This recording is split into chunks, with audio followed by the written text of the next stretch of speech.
How to find Safari downloaded files? Where does downloaded files on Safari saved? How can you find? To show downloaded files on Safari, tap on settings and here scroll down and tap on Safari. Scroll down and tap on downloads. Here options iCloud Drive on my phone or others. You can choose on my iPhone or others.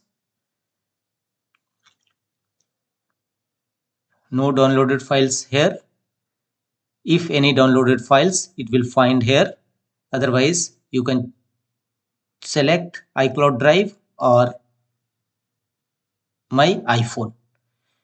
If you downloaded any files on your iPhone through Safari browser, it will available on this folder.